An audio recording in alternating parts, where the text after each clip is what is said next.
Our theme this month is spiritual community, and today's topic is reaching out, making a difference. We've been looking at what spiritual community means, first of all for our own congregation, and then for those who come to check us out, so to speak, as a possible spiritual community for them to join. And then for what our community represents in the neighborhoods, in our towns, in our state, our country, our expansion into the whole human race.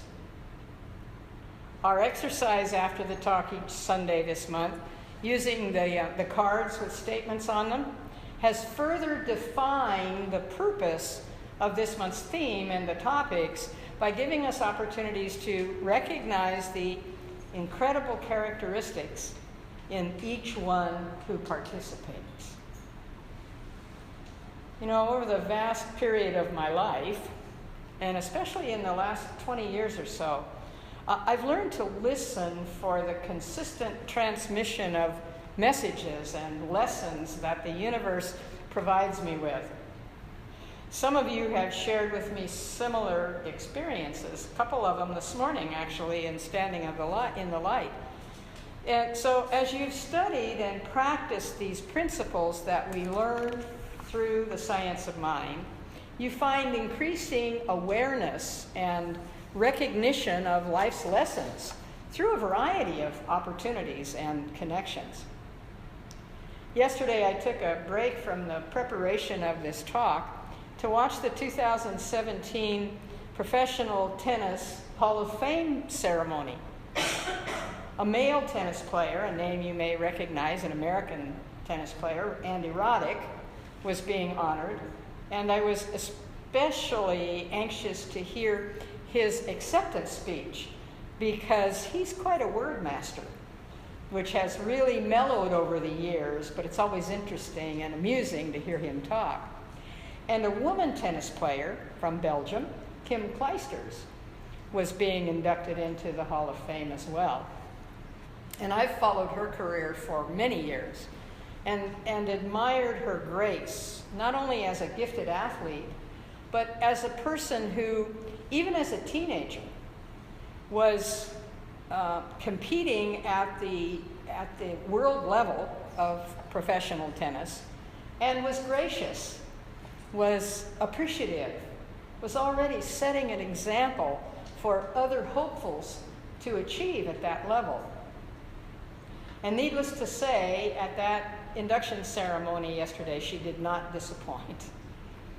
Though she's now retired from the professional tennis tour, she's married with a husband of world repute in professional basketball and raising 2 thriving children. She continues to give to the tennis profession. She coaches young people through her own tennis academy, as well as working with those already on the pro tour. And she brings to everyone that light of grace that's inherent within her as she shows in the work that she does her own appreciation of life and of her gifts, her talents, her skills that she passes on. When she was introduced by a longtime coach of her own, he spoke these words as representative of this world-class athlete, and this is really what I wanted to share with you this morning. He said, as you get older in life, you start doing things for a different reason. You reach a status where giving is more important than getting, where values are more important than victories, when making people better is better than beating them. And then he said, we call this collateral beauty.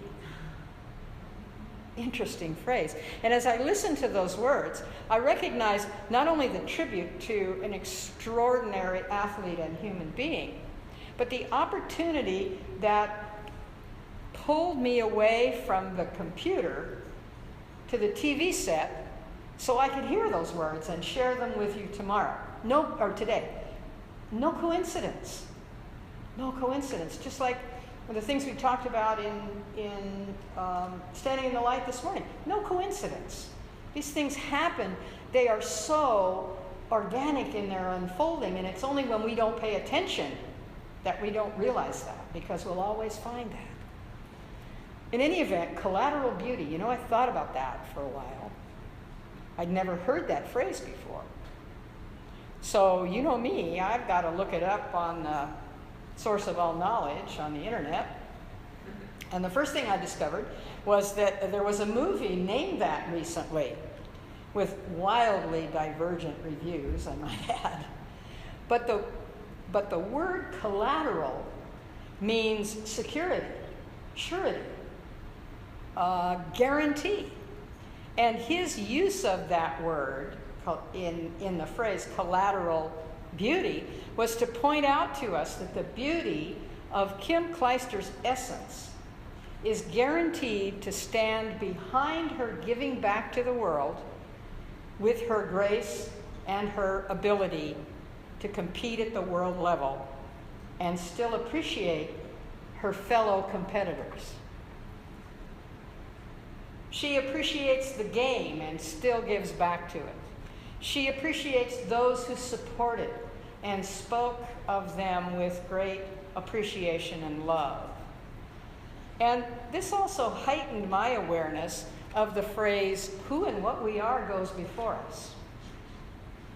Truth is truth, wherever we find it. Not just in this room, not just on Wednesday night or Thursday morning with Tommy Troward open in front of us, but truth is truth, wherever we find it.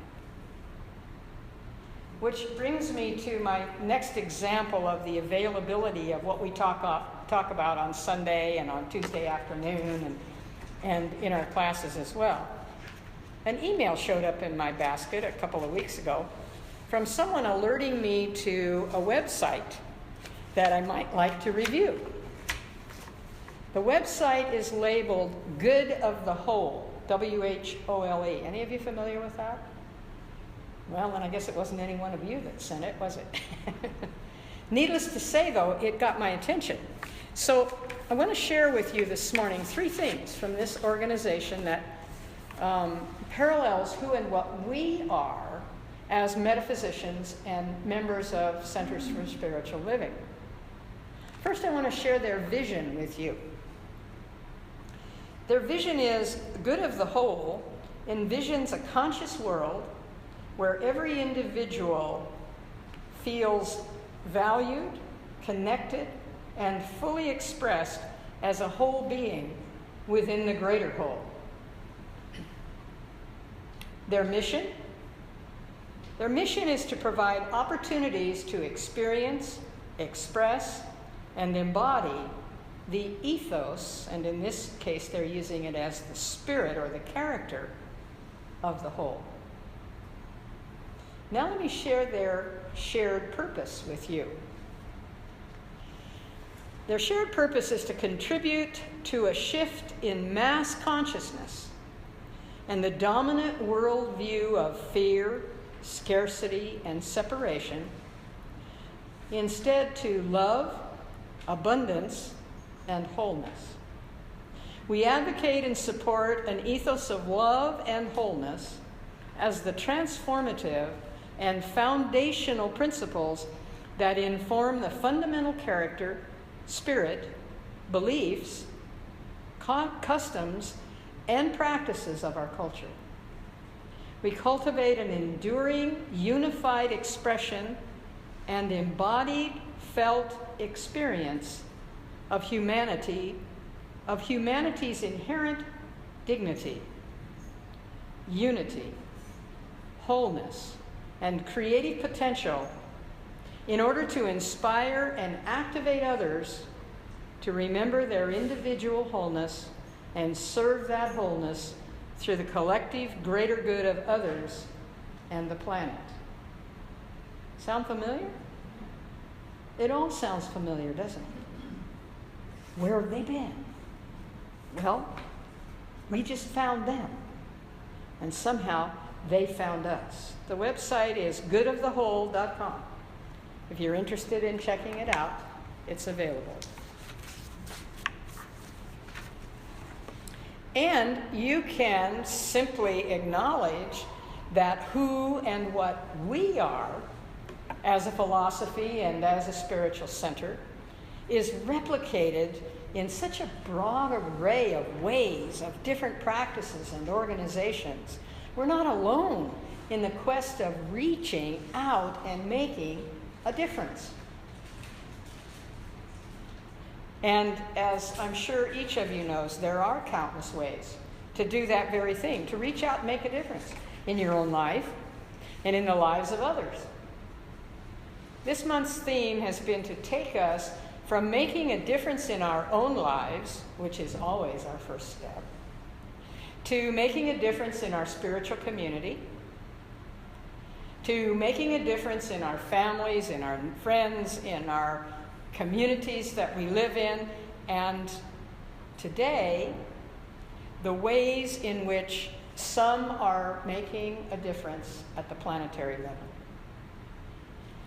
Good of the Whole has a very clear vision, a very clear mission, and a very clear shared purpose statement. Personally, I believe that's extremely important to anyone or any organization to develop, to clearly define, and to review constantly in order to remember the basics of making a difference. And I'm very pleased to say our own Board of Trustees, when we meet each month, we begin with a spiritual mind treatment. We follow that by the reading of our vision, our mission, and our shared purpose as a representative body of this center. And we actually read those words at each meeting. So we can do this as individual spiritual beings having a human experience as well, to have our own personal vision of our lives, our mission or our purpose for being here, for doing that. And then getting into the shared purpose, how this impacts those around me, my spiritual community, my family, my neighbors, my outside community, my state, my country, my world as I know it.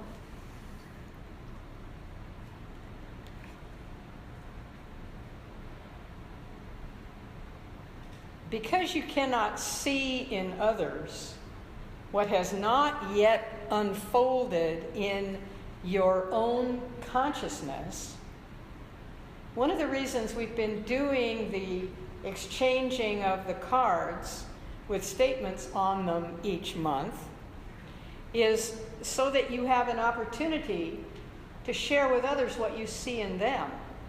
And then last week, for others to share with you what they saw in you. So we started by fumbling with and looking at the cards on Sunday morning.